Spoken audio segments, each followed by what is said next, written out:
بسم الله الرحمن الرحيم. إنما المؤمنون الذين إذا ذكر الله وجلت قلوبهم وإذا تليت عليهم آياته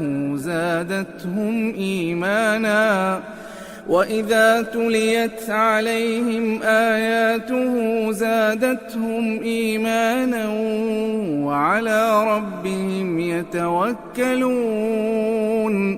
بسم الله.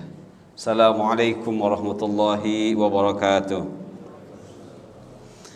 إن الحمد لله نحمده ونستعينه ونستغفره ونعوذ بالله من شرور أنفسنا ومن سيئات أعمالنا. من يهده الله فلا مضل له ومن يضلل فلا هادي له.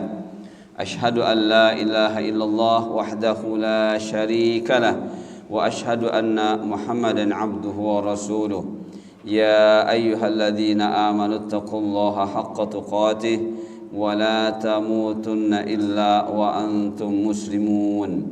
يا أيها الناس اتقوا ربكم الذي خلقكم من نفس واحدة وخلق منها زوجها وبث منهما رجالا كثيرا ونساء واتقوا الله الذي تساءلون به والأرحام إن الله كان عليكم رقيبا. يا أيها الذين آمنوا اتقوا الله وقولوا قولا سديدا يصلح لكم أعمالكم ويغفر لكم ذنوبكم ومن يطع الله ورسوله فقد فاز فوزا عظيما. أما بعد فإن أصدق الحديث كتاب الله وخير الحدي حج محمد صلى الله عليه وسلم وشر الأمور محدثاتها وكل محدثة بدعة وكل بدعة ضلالة وكل ضلالة في النار. Ikhwah fillah rahimakumullah, saudaraku yang senantiasa dalam curahan rahmat Allah. Alhamdulillah, Allah masih berikan kepada kita kesempatan untuk kembali berada di majlis ilmu. InsyaAllah selama kita paham hakikat keberadaan kita di majlis ilmu, maka Allah janjikan untuk diberikan kepada setiap kita sakinah di dalam hati-hati kita. Dan ciri orang yang diberi sakinah oleh Allah, mulai terjaga segala panca inderanya dari kemungkinan jatuh ke dalam dosa, dan terjaga amal-amalnya tidak beramal kecuali yang jelas-jelas ada perintahnya dan ada contohnya. Saudaraku yang dimuliakan Allah, insyaallah pada kesempatan kali ini kita akan lanjutkan poin ke-6 dari bahasan hadis yang pertama dari kitab Arba'in Nawawiyah, yaitu tujuan niat atau maksudun niat atau maqasidun niat. Yang dimaksudkan adalah mengapa perlu mengetahui niat. Jadi di samping kita sudah mengetahui ta'rif niat, definisi niat, kita juga harus mengetahui kenapa ada niat, ya, kenapa ada niat, dan kenapa kita harus mengetahui niat. Nah, ini teman-teman, mengapa perlu mengetahui niat? Inilah ada dua, ya, ada dua alasan mengapa kita harus mengenal niat, mengetahui niat, memahami niat. Yang pertama, tamyizul adati minal ibadati. Yang kedua, tamyizul ibadati ba'duha min ba'd. Sekali lagi, yang pertama, tujuan kita mengetahui niat adalah tamyizul adat minal ibadat, yang artinya membedakan antara kebiasaan dengan ibadah. Tamyizul ibadat ba'duha min ba'd, membedakan antara ibadah yang satu dengan ibadah yang lain. Kalau kita ingat surah Al-Qasas ayat 77 yang sering kali diperdengarkan, wabtaghi fima atakallah daral akhirah wala tansa nasibaka minad dunya ila akhiril ayat.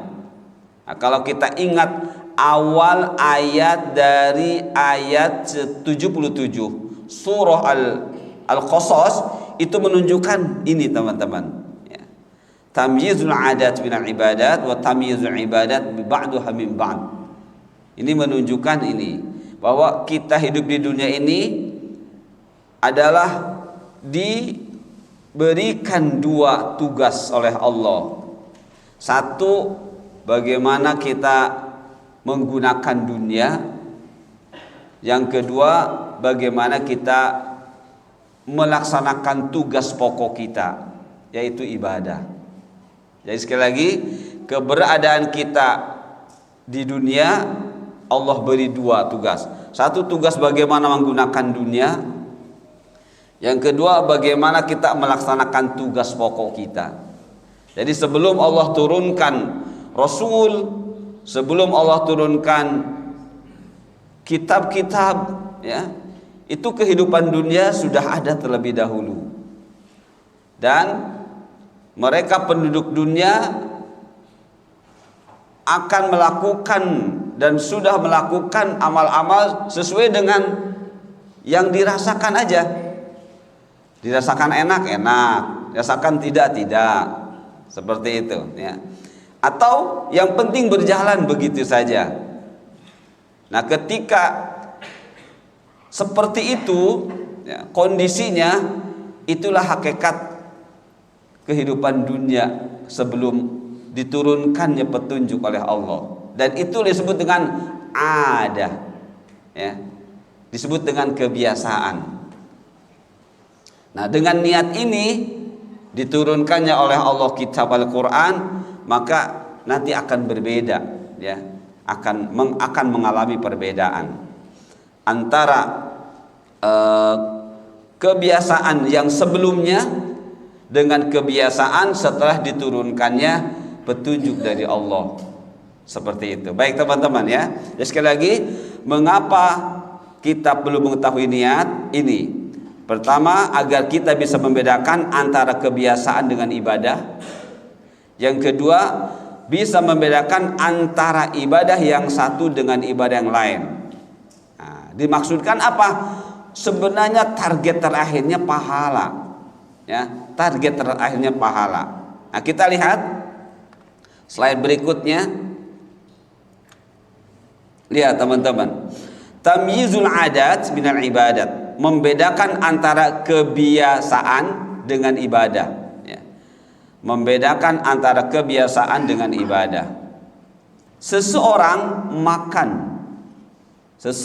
makan minum karena syahwat. Apa yang dimaksud syahwat, teman-teman? Kalau melihat skema ini, seakan syahwat itu lawan dari ibadah. Nah, ya, syahwat itu lawan dari ibadah. Seorang yang tidak ibadah dengan benar, pasti dia dikuasai syahwat. Pasti dikuasai. Tapi yang dimaksud di sini, lihat, seseorang makan minum karena syahwat, berarti itu adalah adah atau adat bahasa kitanya. Bahasa Arabnya adah, bahasa kitanya adat atau kebiasaan, atau boleh rutinitas, yaitu perilaku yang dilakukan secara berulang-ulang, yang cenderung tidak mempertimbangkan manfaat madorotnya. Jadi sebenarnya hukum asal adat itu seperti itu. Hukum asal adat, hukum asal kebiasaan, yang kemudian menjadi sebuah apa namanya? Ya, sebuah amalan, ya. Itu seperti ini teman-teman. Perilaku yang dilakukan secara berulang-ulang, terus-menerus, ya. Tapi ingat, tanpa mempertimbangkan manfaat dan madorotnya. Maka bagaimana jadinya? Tidak dapat pahala. Tidak dapat pahala. Ya. Jadi seorang makan minum karena syahwat dan itu sudah menjadi kebiasaan, terus kalau makan begitu, kalau minum begitu, ya. Walaupun baik, tapi karena tidak berdasarkan pertimbangan manfaat madorotnya, maka ketika dibawa ke dalam agama tidak bernilai, alias tidak berpahala. Nah ini makanya kita harus betul-betul sekarang betul-betul hati-hati dengan adat, hati-hati dengan tradisi, ya. Jangan dibawa ke agama. Kalau dibawa ke agama, syahwat. Kalau sudah syahwat, hama agama, merusak agama, tidak akan bernilai amal-amal kita. Nah, lain halnya seseorang makan minum imtithalan li amrillah, alias karena perintah Allah, maka itu akan jadi ibadah, ya.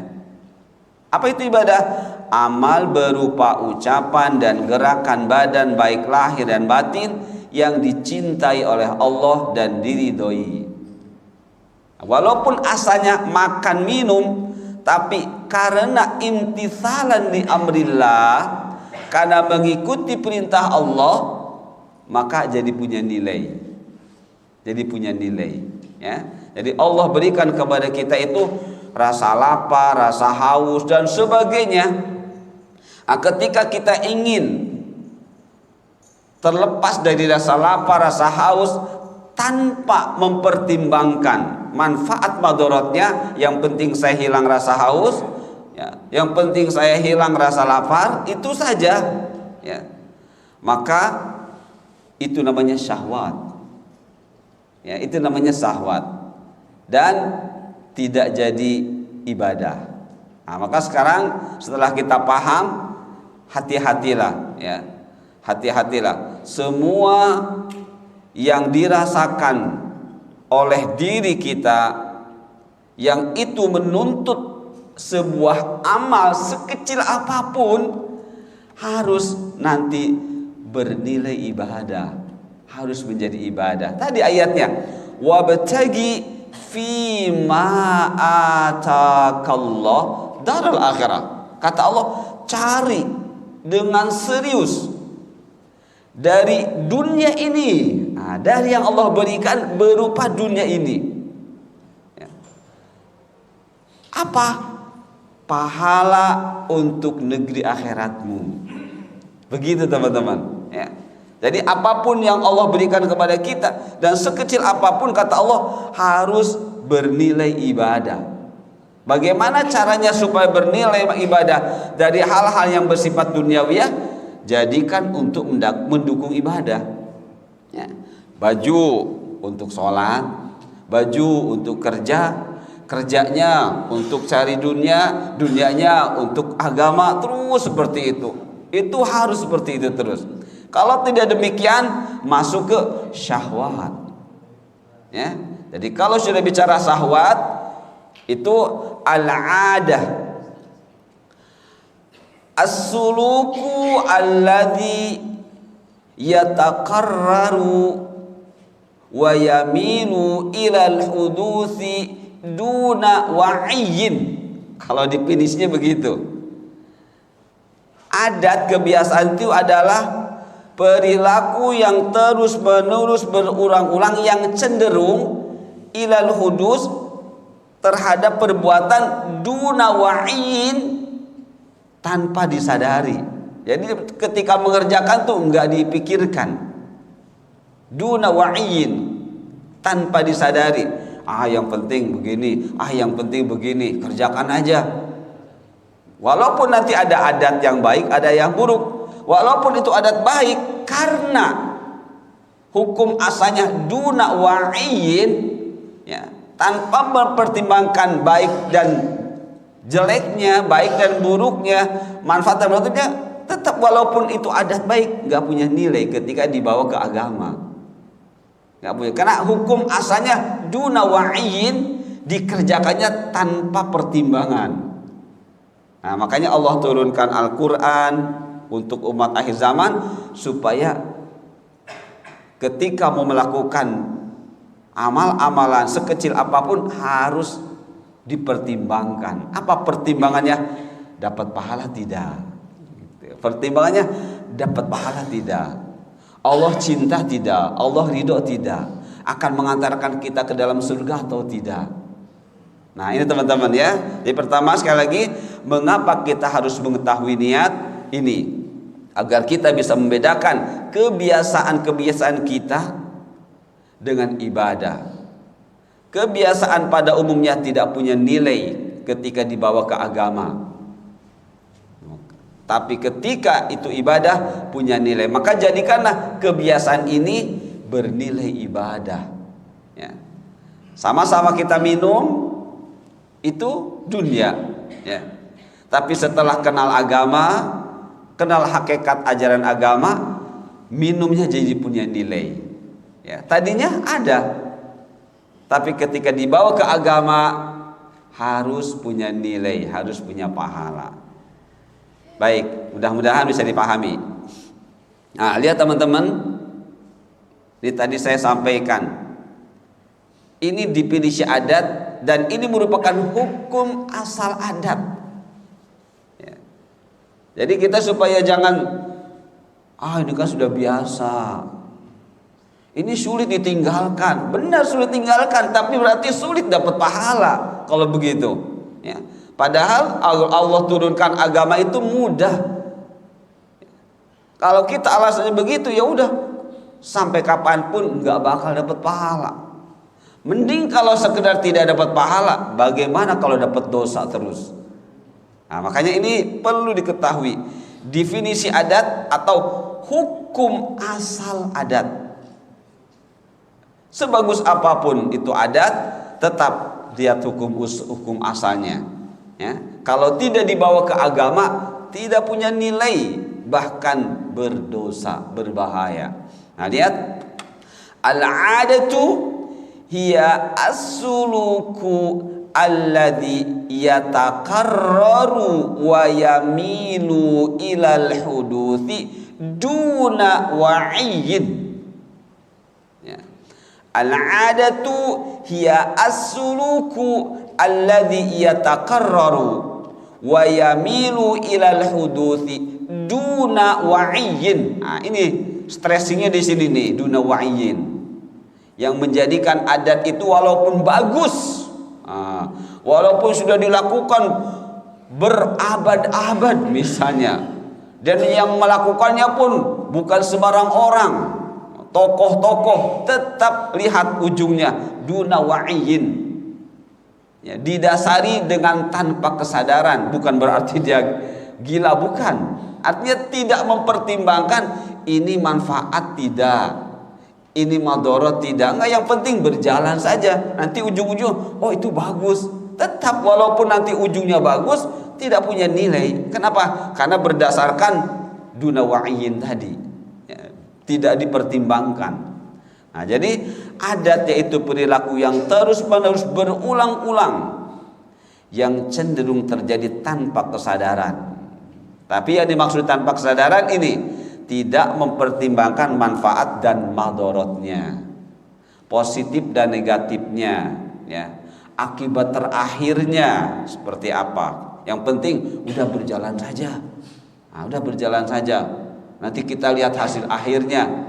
Ternyata hasil akhirnya bagus. Kalau itu bukan dalam konteks agama, tetap walaupun bagus jelek. Gitu nah. Walaupun bagus tetap jelek. Walaupun bagus tetap gak bermanfaat. Walaupun bagus tetap berdosa. Ya, seperti itulah. Jadi sekali lagi penting untuk mengenali adat. Dan penting untuk kita mengenai hukum asal adat. Kalau ada hukum asal, nanti ada hukum turunannya. Nah, hukum turunan ini nanti akan ada, dan setelah turunnya agama, setelah turunnya bimbingan dari Allah. Ya.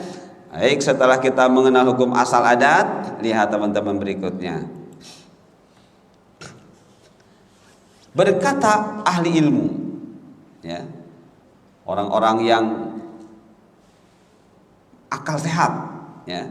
Jadi agama itu tidak bisa diterima kecuali oleh orang-orang yang berakal sehat, yang telah lahir dari qalbunnya lubun aklun fuadun dan nuha. Seseorang yang tidak mengenal istilah untuk nama qalbun secara ruhani itu tidak akan dikelompokkan oleh Allah ke dalam ahlul ilmi, ya. Tidak akan dikelompokkan ke dalam ahlul ilmi. Nah, lihat, berkata ahlul ilmi artinya orang-orang yang hidup hatinya, ya, yang sehat hatinya, yang dia tahu kapan dirinya hatinya disebut lubun, kapan hatinya disebut aklun, kapan fuadanuha. Nah, ini dia. Ibadatu ahli ghaflah ada. Ibadatu ahli ghaflah ada. Ibadahnya orang-orang yang lalai itu hanya sebagai rutinitas saja. Ya. Ibadah ghaflah itu apa? Ghaflah adalah kullu man la yastanfi'u mimma yanfa'. Setiap orang yang tidak pandai mengambil manfaat dari yang jelas-jelas ada manfaatnya, itu namanya ghafil. Perbuatannya ghaflah, ya.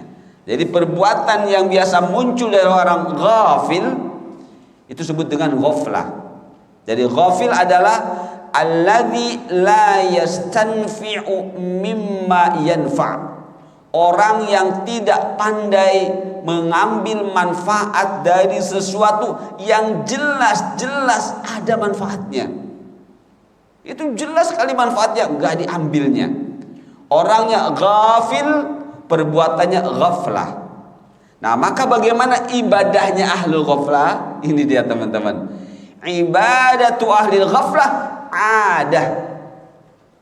Ibadahnya orang-orang yang lalai, yang tidak berfikir, yang tidak ulul albab, walaupun gelarnya ustad, walaupun gelarnya kiai haji, itu mungkin terjadi, itu hanya sebagai rutinitas, teman-teman, ya, rutinitas saja, alias tidak berpahala. Tadi kembali ke hukum asal adat, ya.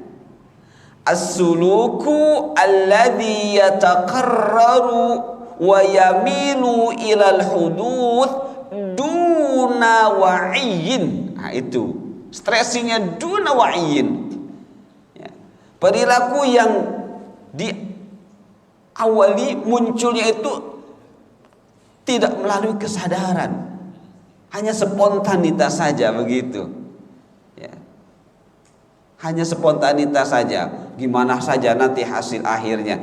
Itu ternyata walaupun kelihatannya ibadah, dia waktu sholat, waktu adzan, Allahu Akbar, segera pergi, sepertinya benar, sepertinya benar. Udah azan, kita sholat, ya, sholat. Tapi ya itu, ternyata sholatnya tidak seperti yang Allah inginkan. Ya, sepertinya benar, tapi ternyata tidak sesuai. Membuka awal waktu sholat sepertinya benar, padahal Allah tidak mengajarkannya. Nah, jika ini terus-menerus dilakukan seperti ini, walaupun kelihatannya ibadah, kata para ahlul ilmi, mereka adalah sedang melakukan adah, sedang melakukan kebiasaan yang muncul dari sesuatu yang duna wa'iyyin, tanpa disadari. Wa'iyadzubillah. Banyak seperti ini, teman-teman, ya, banyak seperti ini. Dan bisa jadi mungkin kita pun, andai Allah tidak memberikan hidayah, begitu. Udah diingatkan, Pak, yang benar yang seperti ini, Pak. Saya udah dari dulu seperti ini. Itu duna wa'iyyin. Ya, itu berarti sedang melakukan adat saja, rutinitas. Nah, sedangkan adatu ahlil yaqdhah. Yaqdhah itu kalau secara bahasa bangun dari tidur, ya. Bangun dari tidur, sadar, itu yaqdhah. Kalau goplah walaupun kelihatannya melek, tapi dia nggak tahu, pandangannya kosong. Kalau yaqdhah, dia bangun tidur, dia sadar, oh ini sudah, itu yaqdhah namanya. Tapi yang dimaksud yaqdhah sini adalah orang yang berilmu, orang yang paham, orang yang berakal. Tadi orang yang hatinya hidup. Ya. Adatu ahlil yaqdhah ibadatun. Kebiasaannya orang-orang yang sadar, orang-orang yang berfikir, orang-orang yang beragama dan benar beragamanya adalah ibadah. Jadi kebiasaan kita ini teman-teman adalah ibadah. Duduknya kita harus jadi ibadah. Jadi kalau sudah kita paham hakikat adatu ahlil yaqdhah ibadat, apa yang tumbuh di dalam diri kita? Semangat. Semangat. Kenapa? Karena kita sudah mencapai tujuan. Apa tujuannya? Wa ma khalaqatul jinna wal insa illa liya'budun. Itu tujuan. Tidaklah Allah, tidaklah aku, kata Allah, tidaklah aku ciptakan jin manusia kecuali untuk ibadah, untuk menyembahku. Nah, kalau kita sudah seperti ini, adatu ahlil yaqdhah ibadat, subhanallah, nikmat. Ya, nikmat. Walaupun kemarin kita bahas santainya kita, sepertinya santai, tapi Allah beri nilai. Ya. Santainya kita Allah beri nilai, beri pahala. Kenapa? Karena santainya kita pakai ilmu. Santainya kita tetap berpikir, tetap berzikir, tidak santai kosong dari tujuan hidup ini. Nah, ini teman-teman ya. Jadi berbahagialah bagi siapapun yang masuk ke dalam kelompok kedua, adatu ahlil yaqdhah ibadat. Dan bersedihlah, bahkan celakalah andai tidak pernah mau berubah dari sini. Ibadatu ahlil ghaflah adah. Ya, ibadahnya orang-orang yang lalai itu hanya sebagai rutinitas. Nah, jadi ada ibadah yang bernilai, ya, bernilai tujuan hidup. Sedangkan ahlul ghaflah, ibadah yang tidak bernilai, maksudnya berdosa. Maksudnya berdosa. Baik teman-teman ya. Jadi sekali lagi, mengapa kita perlu mengetahui niat ini agar kita bisa membedakan, nih saya minum dapat pahala atau tidak, nih saya ke masjid dapat pahala atau tidak, nih saya hadir di majelis ilmu dapat pahala atau tidak. Seperti itu, harus selalu seperti itu. Kenapa? Ini kita ingin berada di ahlil yaqdhah, ya, dan kita takut berada di ahlil ghaflah. Baik, ini sudah kita lihat penguatnya, ya, penguat dari apa yang disampaikan oleh para ulama, baik secara definisi ataupun memang pengalaman yang dialami oleh para ulama sehingga punya catatan seperti ini. Lihat hadis teman-teman. Lihat hadis. Ini hadis sebenarnya panjang tapi saya potong. Ya. An Abi Hurairah qala Rasulullah sallallahu alaihi wasallam al-mu'minu al-qawiyyu khairun wa ahabbu ilallah minal mu'minid dha'ifi. Dari Abu Hurairah dia berkata, Rasulullah sallallahu alaihi wasallam bersabda, orang mukmin yang kuat, ya, itu lebih baik dan lebih dicintai oleh Allah daripada orang mukmin yang lemah. Nah, seperti apa nih maksudnya teman-teman?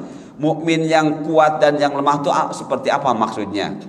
Nah, sepintas sudah saya tulis di sini. Sudah saya sampaikan, ya. Mukmin yang kuat itu lebih baik. Seperti apa kuat? Apakah kuat secara fisik? Mungkin saja. Mungkin saja, itu tidak menutup kemungkinan. Namun itu tidak tidak sepenuhnya. Ya, tidak sepenuhnya. Karena kalau kita flashback melihat bagaimana para sahabat kondisi tubuhnya, tidak semuanya badannya sterak-sterak.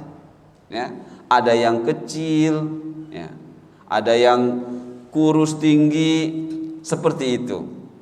Jadi kalau melihat dari sisi fisik seperti itu para sahabat. Nah, oleh karena itu yang dimaksud qawi, kuat di sini bukan semata-mata kuat secara fisik, tapi al-qarihah fi a'maliddin. Ya, al-mu'min al-qawi wa al-mu'min al-qarih fi a'maliddin. Saya bahasakan Indonesia. Mukmin yang kuat maksudnya adalah mukmin yang sudah merasa terbiasa dengan amal-amal agama. Jadi kebiasaan yang ada di sini kebiasaan yang muncul dari kesadaran. Kalau yang tadi adat, kebiasaan yang muncul di luar kesadaran. Tapi berdasarkan hadis ini digiring kita. Ayo, kebiasaanmu yang tadinya tidak punya nilai sekarang harus punya nilai. Minummu harus dapat nilai. Makanmu jangan sekedar kenyang, harus punya nilai pahala. Berpakaianmu bukan sekedar bagus, tapi harus punya pahala. Seperti itu, ya.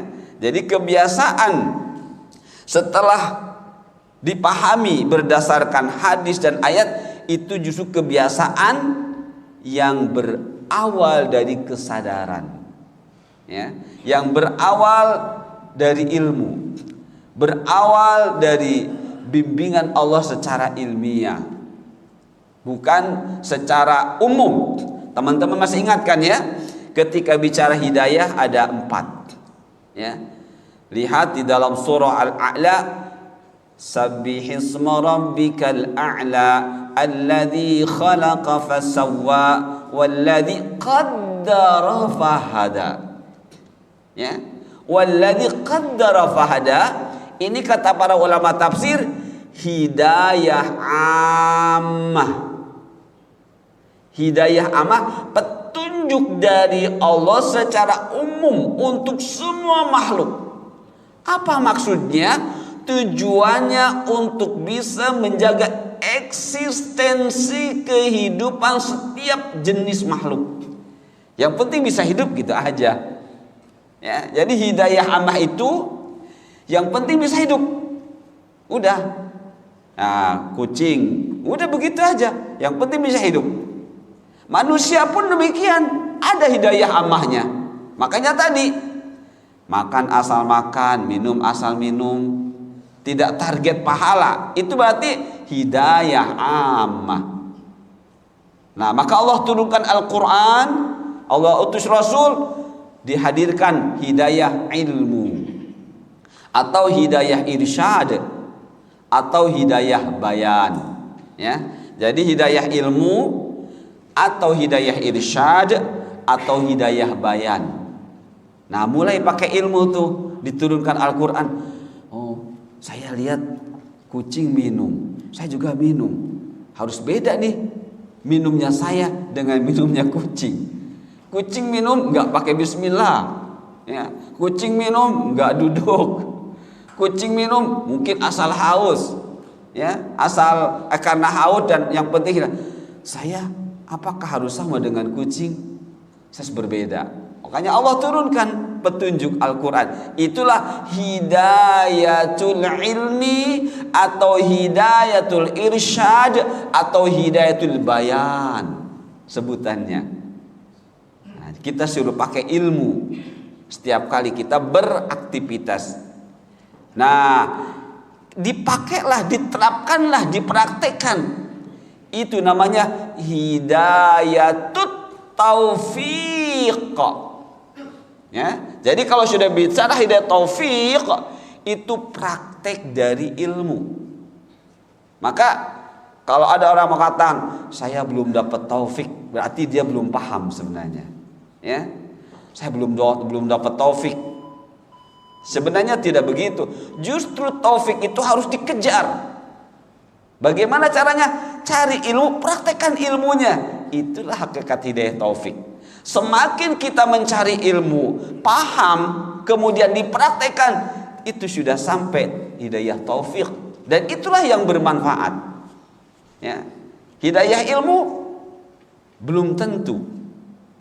Ya, tapi kalau sudah sampai hidayah taufik, maka berarti ilmunya bermanfaat. Nah, itu teman-teman ya.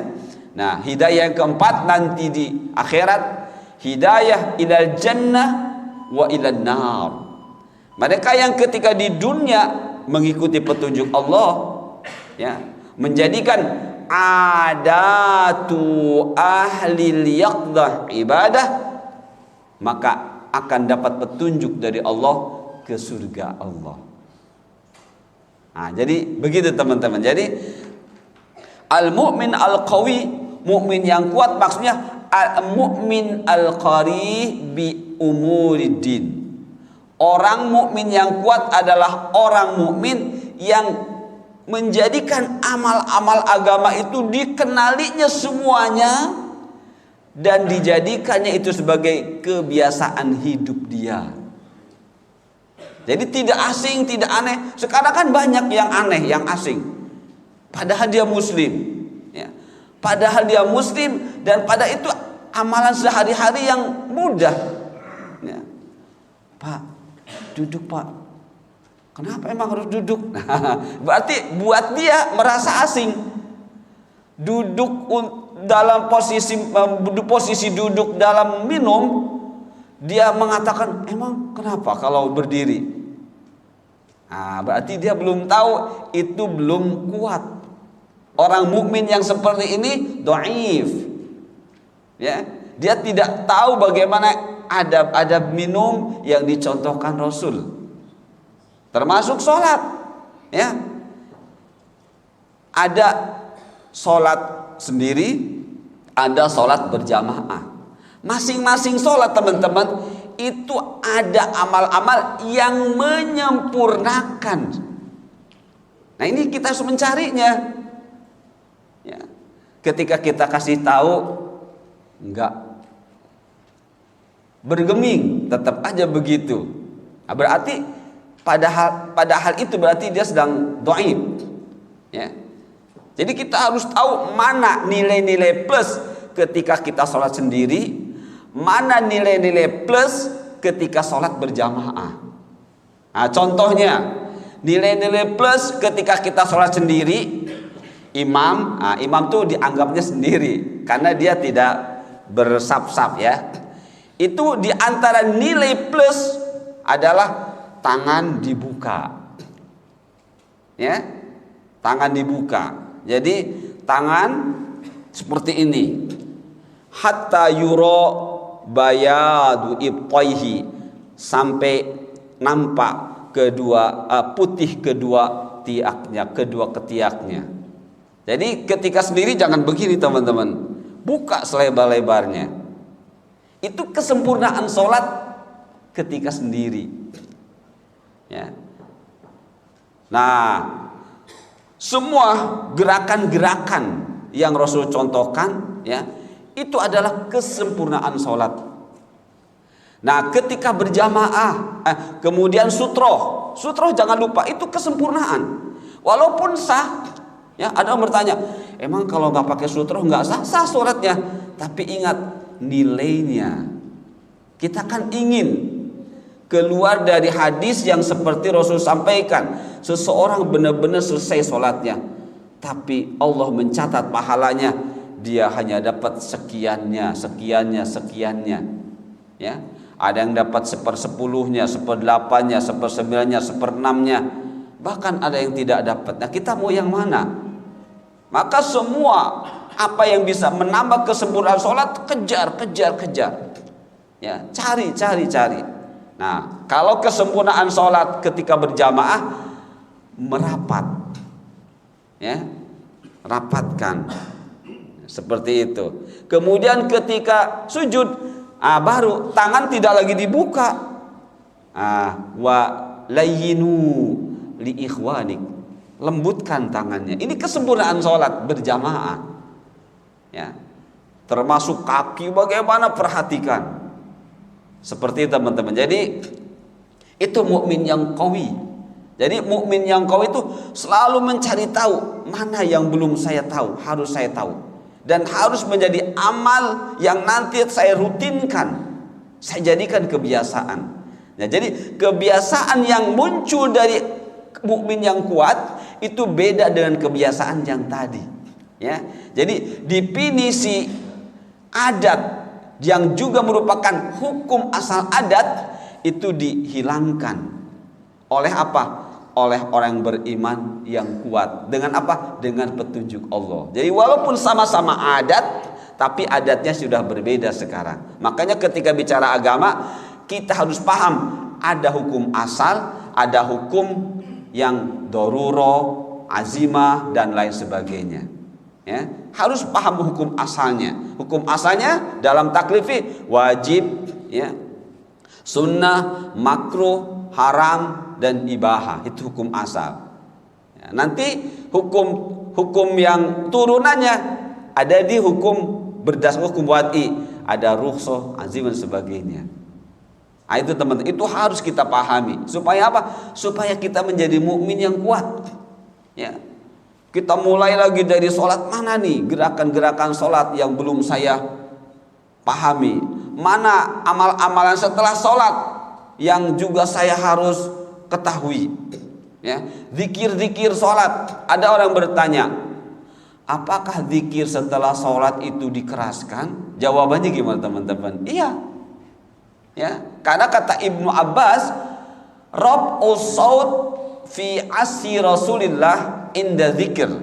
Ya, jadi zikir di masa Rasulullah itu setelah sholat dikeraskan, tapi tidak dipimpin berjamaah. Gitu. Tidak dipimpin saya berjamaah, masing-masing. Kalau sudah masing-masing, maka kerasnya akan cukup untuk sendiri saja. Ya. Jadi yang penting terdengar untuk sendiri. Betul di masa Rasul dikeraskan, tapi kerasnya bukan dipimpin di satu suarakan, bukan. Tetap masing-masing. Bahkan kata Imam As-Syafi'i, taisiron ta'liman li sifati dzikri ba'da shalah. Ya, kata Imam Syafi'i, benar dikeraskan, tapi tujuannya untuk mengajarkan sifat zikir ba'da salat. Taisiron ay la ala dawam, tidak terus menerus. Jadi benar dikeraskan, benar, tapi tidak dipimpin dan disatu suarakan, masing-masing. Seperti itu ya. Nah, ini harus kita cari teman-teman, cari supaya apa? Ini supaya menjadi mukmin yang kuat. Karena kalau sudah mukmin yang kuat, apa konsekuensinya? Khairun wa ahabbu ilallah. Ya, lebih baik dan lebih dicintai oleh Allah. Ya. Sekali lagi, jadi mukmin yang kuat maksudnya adalah mukmin yang sudah merasa terbiasa dengan amal-amal agama. Terus cari. Ya, jadi semakin kita mengenal banyak amal, semakin kita rutinkan, semakin mukmin itu menjadi yang kuat, mukmin yang kuat. Semakin kita malas, semakin lemah. Ya, masing-masing ada kelebihannya. Ya, yang dhaif juga ada kelebihannya. Yang mukmin apalagi apa? Khairun wa ahab. Kalau di sini tidak ada khairun wa ahabunya. Mukmin dhaif enggak ada, khairun wa ahabbu tidak ada. Tapi kalau yang kuat khairun wa ahabbu. Ya, khairun wa ahabbu. Baik teman-teman yang dimuliakan Allah, berikutnya tamyizul ibadat ba'duha min ba'd. Membedakan antara ibadah yang satu dengan ibadah yang lain. Kita ini beribadah bukan hanya sholat, bukan hanya puasa, bukan hanya zakat, tapi tapi banyak sekali. Bahkan tadi kembali ke surah Al-Qasas, awal ayatnya, wabtagi fima atakallah, cari dari dunia ini pahala untuk akhirat. Apa maksudnya? Harus menjadi ibadah. Bagaimana cara menjadikan dunia ini ibadah? Jadikan sebagai fasilitas untuk beribadah. Ya seperti ini teman-teman beli pulpen, ini dunia. Tapi ketika dibawa ke majelis ilmu untuk mencatat ilmu, jadi ibadah. Ya, jadi ibadah. Ini mubtaghi fi ma ataqal dar akhirah. Ya. Dan ini banyak sekali. Teman-teman ini punya kekayaan yang luar biasa. Untuk apa? Untuk dijadikan pahala akhirat. Bagaimana caranya? Jadikan fasilitas untuk mencari ilmu, fasilitas untuk kita beribadah, fasilitas untuk taat kepada Allah.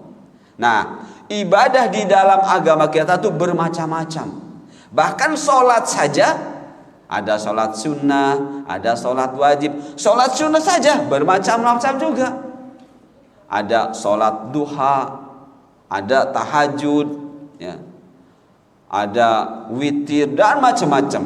Nah, maka dengan mengetahui niat, maka kita akan bisa membedakan saya sedang sholat apa, dia sedang sholat apa. Nah, saya contohkan di sini. Seseorang mendirikan sholat sebanyak 2 rakaat dan dia niat sholat sunnah. Seseorang yang lain mendirikan sholat sebanyak 2 rakaat juga, akan tetapi dia niatnya sholat wajib. Tidak kita dengar, saya sedang sholat qasar. Sholat qasar. Kalau sholat qasar wajib apa sunnah teman-teman? Sholat wajib pasti. Nggak ada sholat sunnah di qasar. Ya, yang namanya sholat qasar itu adanya sholat wajib. Ya, dia 2 rakaat, dia 2 rakaat. Dia nggak bilang-bilang saya sedang sholat qasar 2 rakaat ya, enggak. Dia sholat aja. Jadi masing-masing 2 rakaat, tapi punya perbedaan, ya, perbedaan nilai. Kalau yang ini 2 rakaat memang sedang mengqasar, yang ini sedang sholat 2 rakaat sholat sunnah. Nanti dia sholat lagi, yang tadi yang sunnah sholat sunnah lagi, sholat lagi, sholat apa barusan? Tadi sholat sunnah. Sholat sunnah apa? Sholat sunnah ini. Saya sekarang mau sholat sunnah lagi. Sholat apa ini? Nah, itu jadi dengan mengetahui hakikat niat dan dihadirkannya niat, itu kita bisa punya nilai yang berbeda-beda sesuai dengan niat dari yang kita kerjakan tersebut, walaupun sama-sama sholat. Walaupun sama-sama sholat. Diterangkan sholat tuhur atau sholat ba'da wudu, ya, itu kan pahalanya besar, ya. Bahkan kita bisa diampuni dosa. Tapi mengenai sholat-sholat yang lain diampuni dosa tidak ya? Nah, kalau sholat tuhur yang sunnah saja setelah wudu ampunan dosa, bagaimana dengan yang wajib? Ya, bagaimana dengan yang wajib? Nah, maka ketika kita melaksanakan semuanya, yang tahu itu hanya diri kita. Yang tahu diri kita. Tamyiz itu artinya membedakan. Ya, bagaimana? Ya sudah dalam hati saja. Bagaimana caranya? Ya tadi kita tahu kapan, mana sholat tuhur, kapan sholat tuhur, di mana sholat tuhur. Jadi kita mengetahui amal-amal tersebut berdasarkan kita belajar, mengenali hadis, memahami hadis. Waktunya tiba kita praktekkan. saya habis wudhu, saya mau sholat dulu. Sholat apa? Insya Allah kalau dia tidak ada kegiatan yang lain, tidak sholat yang lain, sholat duhur. Misalnya teman-teman masuk, datang ke Masjid Al-Kautsar, ambil air wudhu, masuk masjid dengan adab-adab, pas lihat waktu masih cukup nih, masih cukup untuk sekian macam sholat. Nah, karena dia habis wudhu, dia masuk sholat duhur dulu, ya, sholat duhur. Selesai sholat duhur, masih ada waktu nih. Sholat qobliyah, terus aja. Ya. Bagaimana dia bisa begitu? Karena dia sudah mengetahui dari hadis-hadis tadi. Ya. Jadi semakin kita mengenal hadis-hadis, semakin akan banyak amal-amal yang kita lakukan. Jadi tanpa harus diucapkan, di sini sudah terdaftar amal-amal tersebut dalam hati.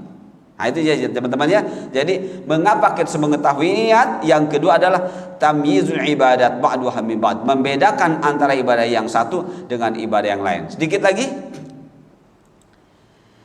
ayat berikut akan memperjelas tentang amal yang akan mendapat pahala dengan kaidah yang benar.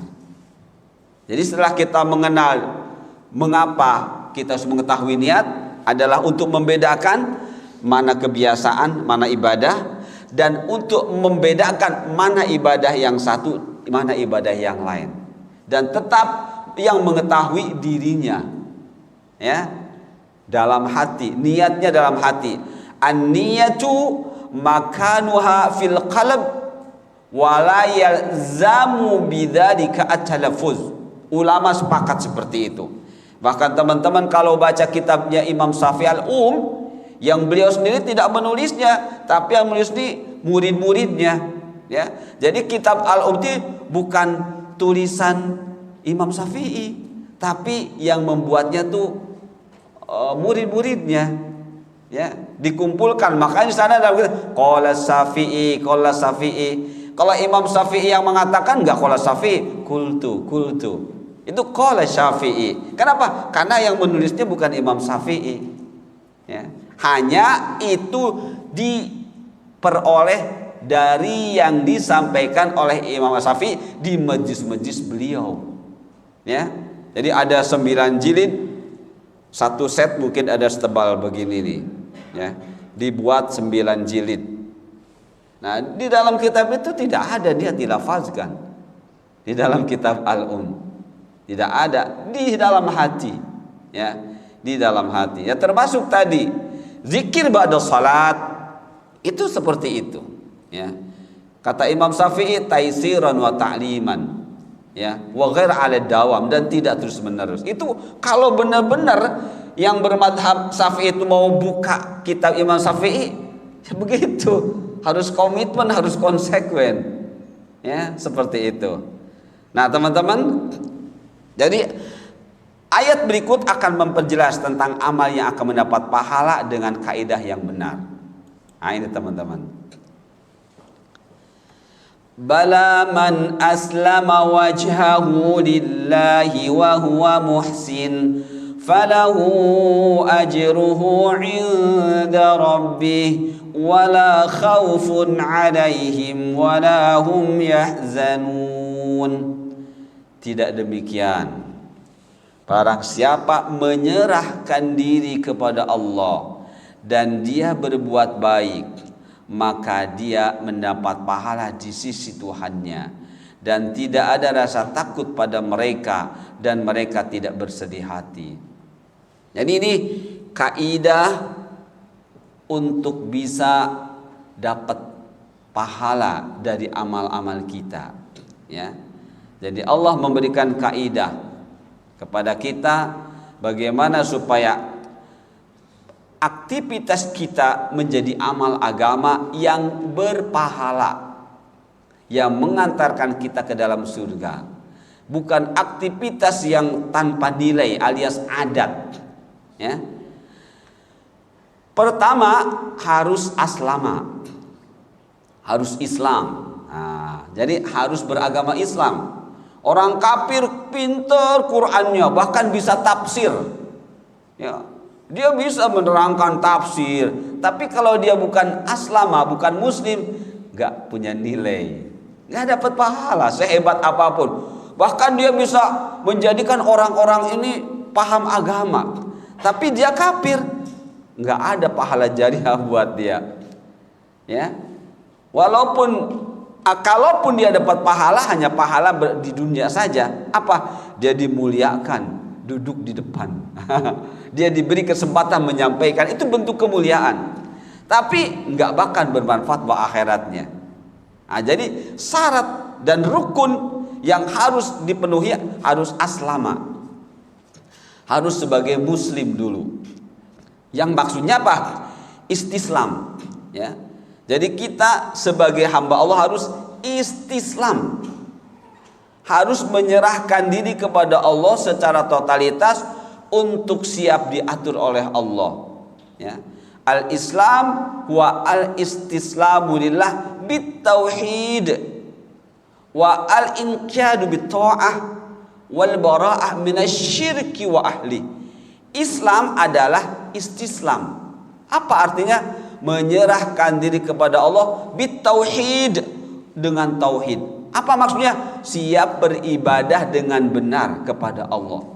Wal inqiyadu, dan tunduk, bitta'ah, dengan ketaatan, siap ikut Rasul, membuktikan ketaatan kepada Allah, membuktikan ketauhidan kepada Allah tadi. Diperkuat wal bara'ah minasyirki wa ahli, dan berusaha melepas diri dari kesyirikan dan para pelaku syirik. Ya, itu teman-teman, itu makna aslama. Ya, makna aslama. Nah, kalau sudah begitu, wa huwa muhsin. Ini wa huwa muhsin bentuk, kalau dalam kaidah nahwu, hal, ya. Jadi ketika dia beramal, ketika kita beramal, harus dalam keadaan ihsan. Teman-teman masih ingat definisi ihsan? Ketika Rasulullah ditanya oleh malaikat Jibril, apa itu ihsan? Ya, maka dijawab, anta'budallaha ka'annaka tarah, fa in lam takun tarahu fa innahu yarak. Ihsan adalah engkau menyembah Allah seakan-akan saat engkau menyembah Allah, engkau melihat Allah. Tapi kalau kenyataannya engkau tidak bisa melihat Allah, yakinkan fa innahu yarak, sesungguhnya dia Allah melihatmu. Jadi orang yang beribadah, jika ingin punya nilai, dia harus selalu dalam kondisi muhsin. Ya, dalam melakukan amal-amalan yang itu adalah ibadah, harus muhsin. Yang jika ingin bernilai ibadah, harus muhsin.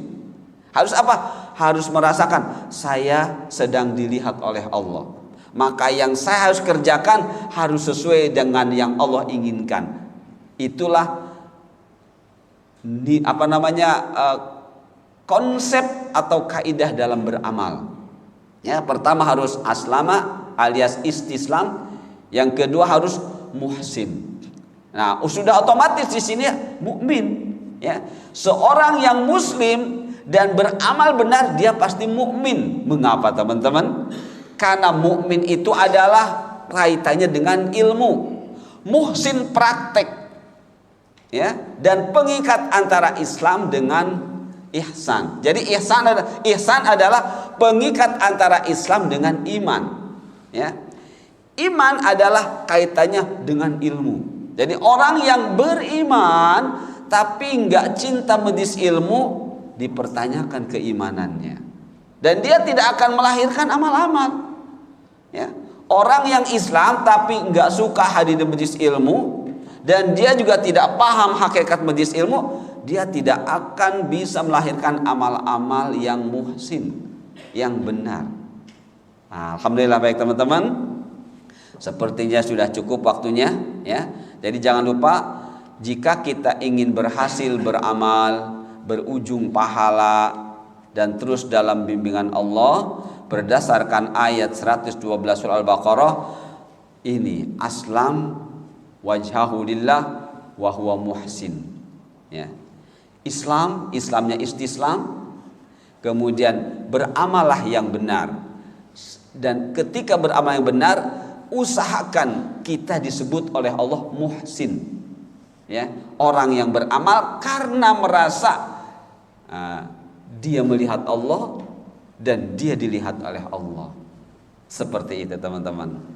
Baik, mudah-mudahan bermanfaat yang kita bahas pada kesempatan pagi ini, yaitu mengapa perlu mengetahui niat.